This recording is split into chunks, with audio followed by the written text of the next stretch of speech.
Recording. Hello, everybody, and welcome to our commentary track for our first ever song, Uncanny Valley. I am Michael Webb, and the main vocalist on the song, and also helped write the lyrics. And then, of course, we got our true mastermind of the group here, TZ Scion. Hello. He produced a lot of it and also helped write a lot of lyrics as well, and also does backing vocals at the end of the song. So first of all, just wanted to say thank you for listening to our song. Thank you for listening to this little commentary track thing. Pretty cool. Pretty cool to have that. It's honestly a really good opportunity to work with Scion and to be able to craft these songs because I think we came up with a really good song here with Uncanny Valley and um, yeah. So let's discuss it. So Scion, if you want to lead away with who you are. And I'll just play it in the background, so it's background music. So, what did you ask me? This is going great already. Okay, introduce yourself. We're leaving that in, by the way. I'm. All right, great. I've said before, I'm Scion. In terms of the band, I'm gonna be the producer, like main composer, I guess. And then, backing vocals whenever we think, oh, we want backing vocals here. Scion, go sing. Get in the studio. Yeah, Scion has produced a lot of music over the years. He actually has his own personal music you can listen to, TZ_Scion on Spotify, and pretty much, I don't know if he's on any other platforms, Bandcamp as well. Yeah, he's got some really good stuff on there, especially some of his newer stuff. That you can definitely give that a listen. As for myself, I'm Michael Webb, aka the Random Melon, on YouTube. I've done a lot of YouTube videos and Twitch streams and things like that over the past 10 years, and I've dipped my toes in various little projects. This is my first time properly getting my foray into music. I had I guess you could say a couple of things before that were interesting, like me screwing around with FL default instruments that I actually published to Spotify back in the day. I don't know why I did that, but I think it was 2020. Everyone, with the pandemic and stuff, everyone was just bored. Yeah. So, this is just kind of what happened. And then it's unpublished now. Can't really find it anywhere, but I made a song also called Viva La Yandere, which is a parody of Viva La Vida by Coldplay that parodies Yandere Dev, the developer of a long-standing game called Yandere Simulator. That was quite the song. So I'm just honestly gonna say this is my first real song. Yeah, this is a fun combination of people in this band. Yeah, we are currently the only two members. It doesn't mean we won't have more members later. I don't see us like never having another member, but for now it's just kind of us two. Yeah, and I think it'll probably be two for a while.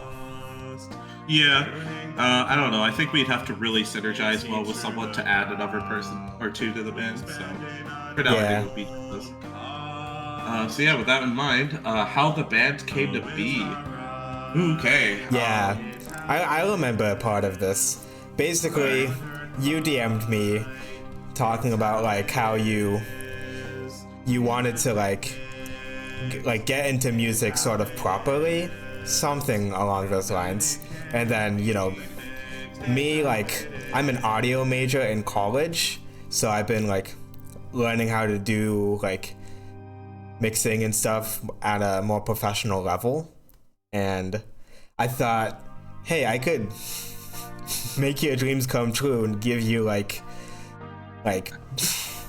give you the ability to make really cool music, basically. Mm-hmm. That's why I always say Scion is kind of the brains of this operation, because he has the real music and audio abilities, and I guess I have my singing abilities, but that's kind of about it. And of course, like you contribute a lot to the general like band vibe and lyrics. Like I worked on a lot of the lyrics for this one, but like that's not going to be the norm, I don't think. No, I don't think so either. I think for a lot of this, we're gonna Like, don't get it twisted that this is like my song. Michael definitely played a big part in this. I appreciate you saying that. Yeah. So it can be hard sometimes, you know. It's kind of that struggle of like sometimes I kind of get almost an imposter syndrome thinking about like how much work you actually did on this song. I'm like, damn, did I even do anything? But no, I did. So yeah, no. Basically, it was January 17th. Actually, I have the day right here. Is when we officially started doing stuff for the band. We didn't have a name for the band for like quite a while. I think like over a month. Yeah. We came up with Chromaforge. What was our like prototype name? It was like. I think it was Yet Unnamed Band. Yeah. Or YUB, you might want to call it. That was a great name. Maybe we should have stuck to that. But no, actually, I really like the name Chromaforge. Yeah. We've actually kind of forgotten how we came up with that name, but it doesn't matter. It's a cool name. For the most part, it's kind of... my personal belief on it now is that chroma, it means color, which is part of the logo of our band. And it kind of like that rainbow part of our band, it kind of specifies how we want to do all kinds of different genres and experiment and things like that. So if you're coming to us expecting more songs like Uncanny Valley, I mean, I don't know, maybe not for a while, because we have a lot of different styles we want to experiment with. Yeah. Either way, I think it's going to be really cool stuff. But yeah, that's kind of that part of it. And then Forge is kind of like, I don't know, almost like the combining of our two musical abilities and all that kind of stuff to bring Chromaforge together. So after we came up with all of that, we started pretty much right away on Uncanny Valley. I was actually the one to come up with the initial idea of the song.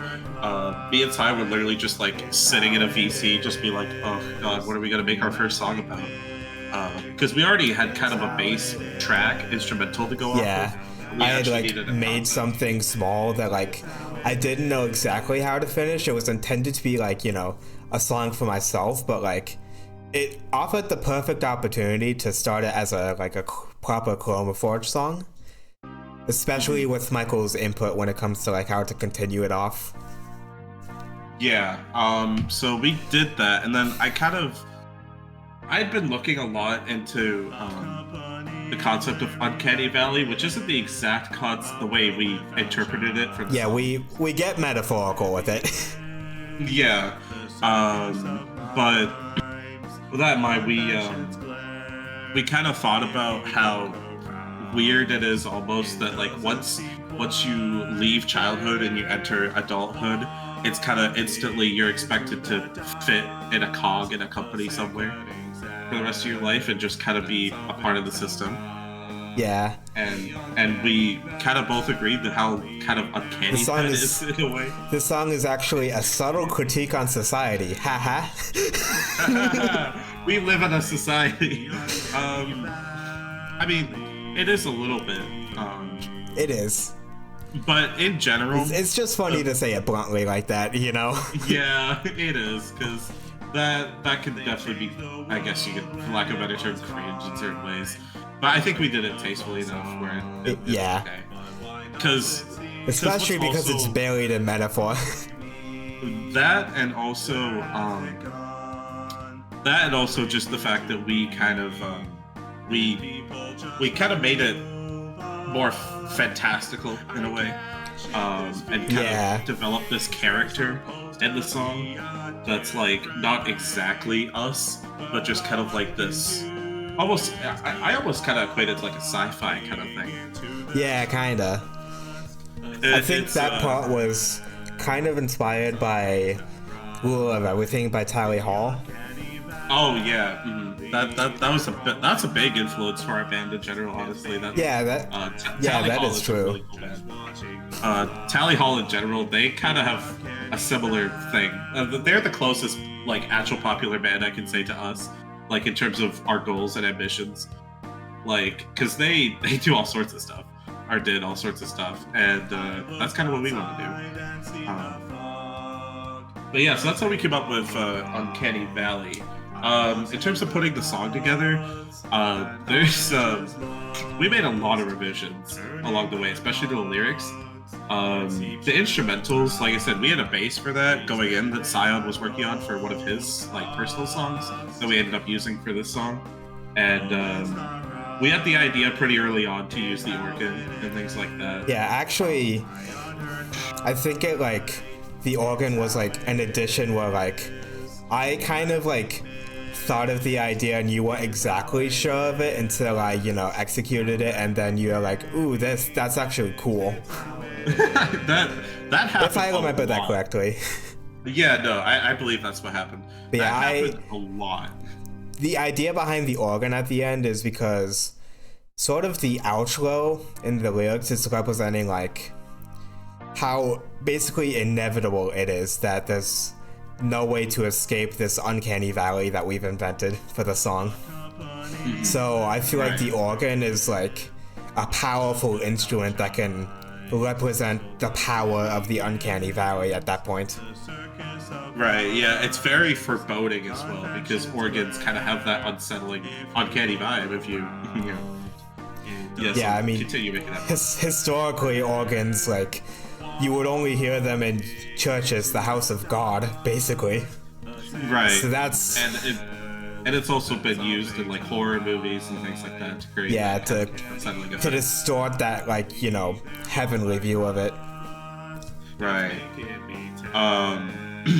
So with that in mind, do you want to go over our original verse 3? Yeah, I'm gonna skip over to verse 3 in what we've been playing. I'll turn the volume up too as well. So we can compare and contrast.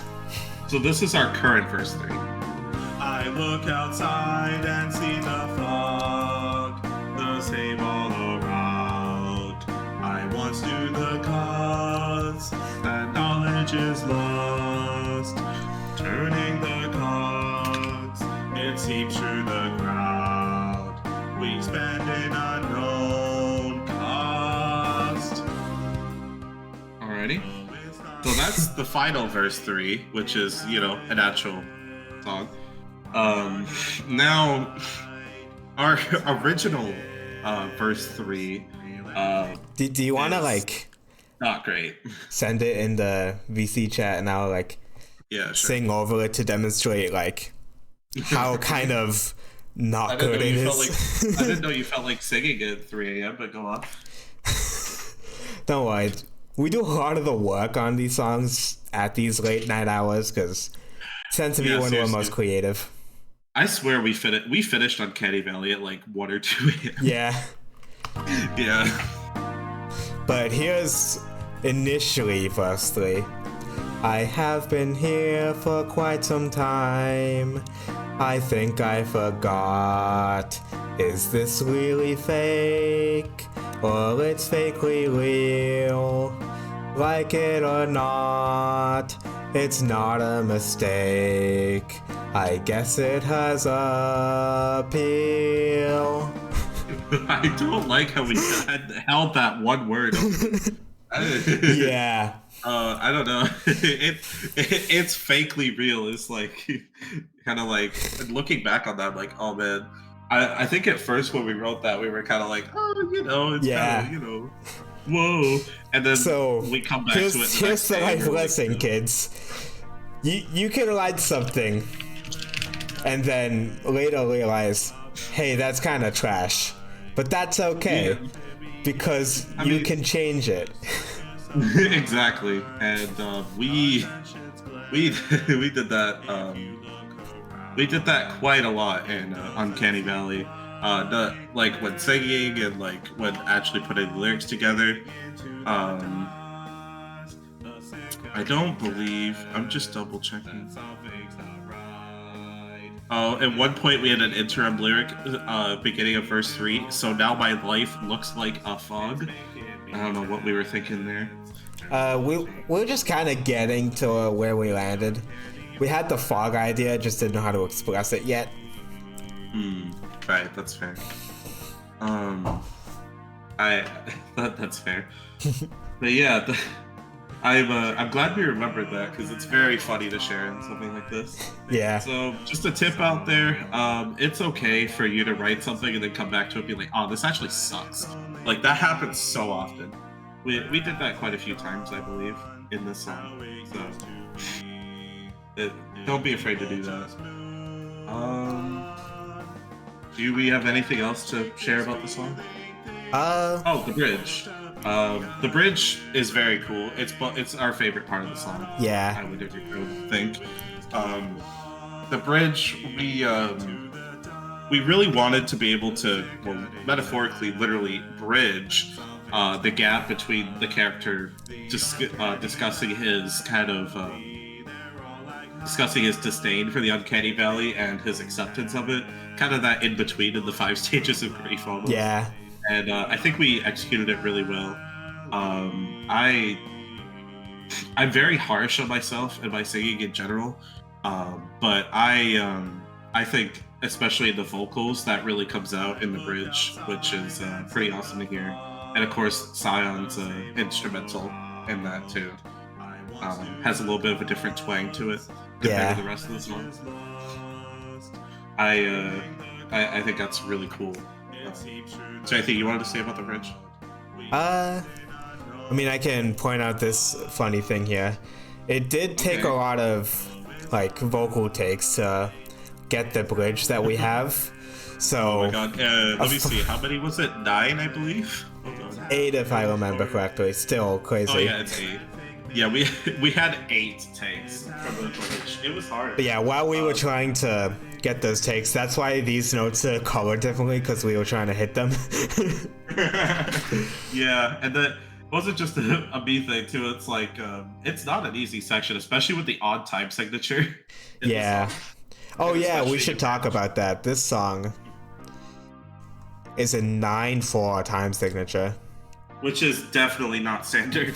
And it's not even standard when it comes to like usual 9/4 music. Like, you can split it into like 3 sections, but not the same duration for each section. This time signature is weird, but it's groovy. The time signature works. You know, like it's definitely like off kilter, leans into uncanny, but definitely not like unlistenable in any way. No, I agree. In fact, I think honestly the odd type signature is kind of one of the things that sells the song in a way. Yeah. Just like the vibe that we're going for, I think it helps. Like the sort of rhythm behind it also just informs so much of the rest of the song. Right. And that's always important to establish. We established this pretty early. The bridge, I believe, is one of the spots where we kind of changed up the time signature a little bit. Same time signature, different like way of playing around it though. I misspoke that. Sorry. Like again, we're doing this at 3 a.m. But in terms of that, we also the outro as well, and I believe verse 3 at the end, leading into the outro, we did too. So it was quite fun to try to deal with that, but at the same time, not quite easy to do either. Like I said, a lot of takes on the bridge. There's quite a few takes of the outro, I believe, as well. Yeah. At least the ones that we ended up. The very end of the outro, though, the first take was what we used. Oh yeah. That take was the weird part, because for everything else we used like, you know, second, third takes, but at the outro we ended up using we ended up using first take for the ending. It was just because we believe the emotion of it was the best out of all the recordings we had. Yeah. Oh yeah, what about that moment where like I think it was Cost going into the outro? Oh, it's coming right here now. Yeah. So the first take of this had a specific delivery of that word cost that we really liked. And then while we were recording other takes to fill in the rest, Michael just hit the note in the exact same way. Like I played it like on top of itself and couldn't notice any like weird stuff. He's still a wizard for doing that. I'm still shocked I did that. Even that was a good day in the studio. I don't actually have a studio, but it was a good day. The digital studio. No, what, some like metaverse. Yeah, we're not actually like in the same room when we're recording these, so like Michael just sings in his room in all the way over like where he lives. Yeah, and then because me and Tyler are like 1,000 miles apart, like quite literally. And then so, like he sings it and he's recording it on his end. He sends it to me and then I just put it in and time sync it. Yeah, it's a very fun process. It does make things more interesting. I mean, obviously it would be nice if we were in the same room. It would be a lot easier to do some of this stuff. But at the same time, it's kind of fun to overcome that challenge and see what we could put together. And yeah, unless like one of us decides to move to the other place, probably not happening. Then this is just this is gonna be our workflow. Yeah, or unless we beat ups at some point and make a song during that time. But yeah, do you have anything else to say about the song or anything like that? I think we've covered everything. Do we want to spend some time like just showcasing all of the different parts of the song, like muting tracks and stuff? Because it's always cool whenever like I see other videos like this doing that. Okay. Yeah, sure. If there's specific parts you want to go. Yeah, let's just go like track by track here. Right. So this is like the main melody line. This is from Earthbound, but with like some effects on it. It's just kind of that sound we want, you know? Yeah, the Earthbound definitely has that kind of vibe. It's the Earthbound. It's the specifically, it's the Earthbound sound font imported into FL. Yeah, got a compressor, reverb, EQ on it. You know, producer things. Producer things, yeah. But yeah, for a while this wasn't the sound we had here, but I think this is definitely like the right call for this song. It used to be a bit of a brighter sound. Mm-hmm. Don't remember exactly what it is, but you know. Yeah. And let's skip that silence. Oh, here's the bridge with that. Oh yeah, we'll hear the bridge.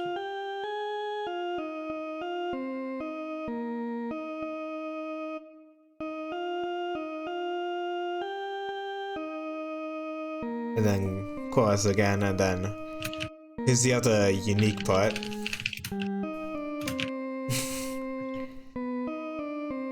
Yeah. Yeah, for this melody, I just love how like repetitive and incessant it is. It's a good culmination of where the story of the song is at this point. Mm-hmm. No, I believe this is definitely one of the better parts of the track. Yeah, and then here we have a combination of like electric guitar, 80s from Labs. This one. Shout out Spitfire Audio. It's so true. Spitfire Audio plugins definitely help make this song. As well as another Labs Spitfire Audio, Rare Groove Piano Sustain. So these just layer together. And these make up our chords.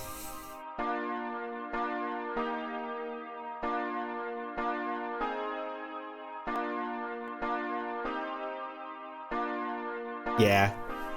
Yeah, there's that's a motif that continues pretty much throughout the song.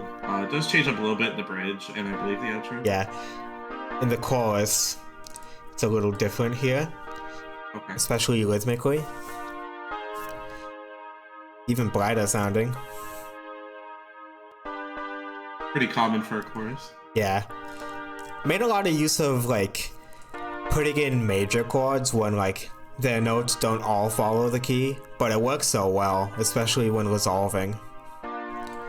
But here's the bridge.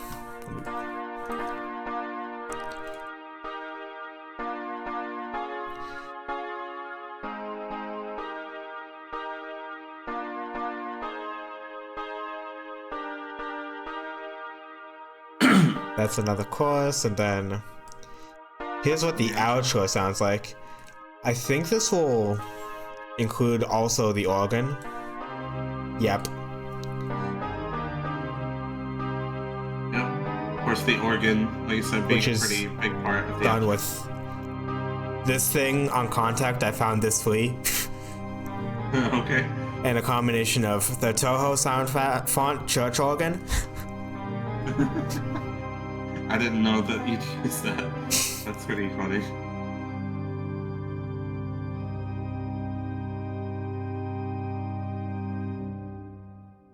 Yeah, that's, yeah, this is a suspended chord. I don't get to use those often.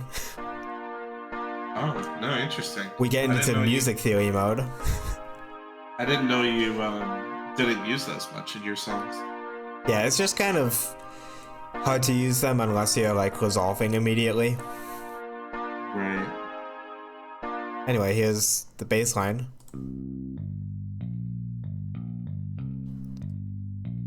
Oh, it's flex. Oh, okay.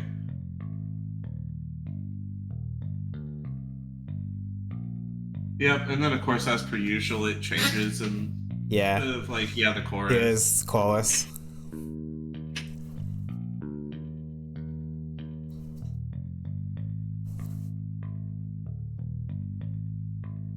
All right, and then of course we have the bridge. Yeah, let's play that bridge.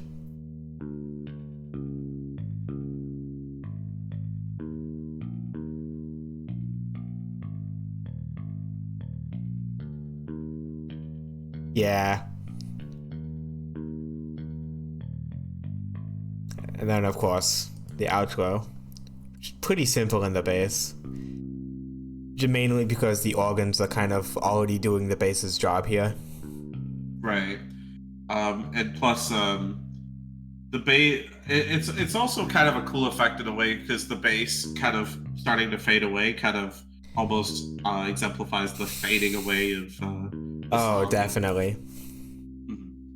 So I think it's a cool effect we did there. And then the drums. Shout out Labs again.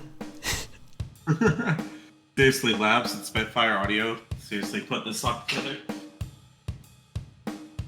Yeah, their plugins are really nice. The amount that I use Labs, or not Labs, just Spitfire Audio stuff. You know, Spitfire Audio stuff is like really nice. Is it? I believe it's a paid plugin, right? Labs is free. I also have BBC Symphony Orchestra, which is also free, and I have a guitar one that I paid $35 for. Okay, gotcha. I believe we did use that paid guitar in this song, did we? No, I didn't have it at the time. Oh, you didn't? When I finished up the instrumental. Well, that means we got to use it in a future song then, so we get your $35 worth, huh? I mean, I'm already getting my worth of it with my own music. That's fair. Maybe slight tease. Ooh. Yeah, and then, okay. The drums, I don't know how much. The drums don't change too. Oh, bridge is coming up, and the drums are interesting here. Right?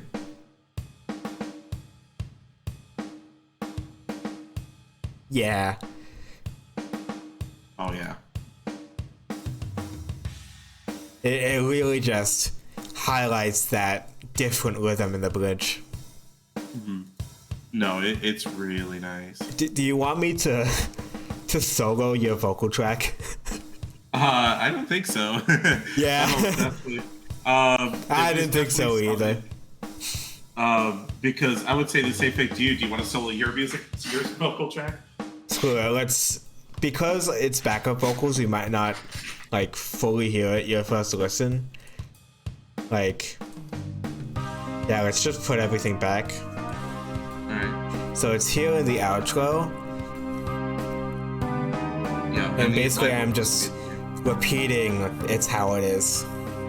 It's how it is. With a lower harmony. Mm-hmm. But it ties in really well with the main vocals. It's how it is. Yeah. So yeah, the combined effect of them is like crazy. My unheard plight, it's how it is. Real and fake mixed, is how it is. Now that it can be fixed, it's how it is. Yeah, Michael pointed this out once we mixed this together. Like, our voices together is like kind of like perfect for each other, because like, Yeah, though that click is like so good. I love how I kind of call it clicking with harmonies. It kind of almost does sound like a click if you listen to it close enough, and that's the exact kind of thing that I immediately picked up on. What's up? oh, I just accidentally played it loud while you were talking. But yeah, no, basically that's just kind of what I had to say about that. The click on it is just really nice. I think it came together really, really well.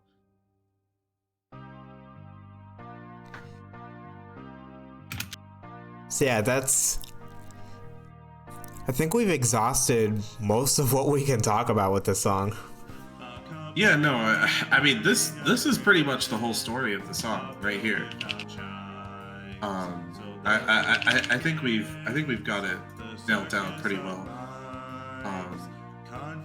I don't really have too much else to say about the song itself. Do you? Yeah, seems like this is it. Yeah. But no, I mean we spent quite a lot of time talking, so I think we've got everything. Got your money's worth out of this. If you did listen to this whole thing or most of it, thank you so much. We greatly appreciate any and all support we get, especially for this being our first song. Any support is greatly, greatly appreciated. Definitely stick around. I think we're definitely gonna have at least a couple more things for you the second half of 2024. In fact, we're already writing our next song, so Yep. I don't believe it's gonna be too long until we release our second song.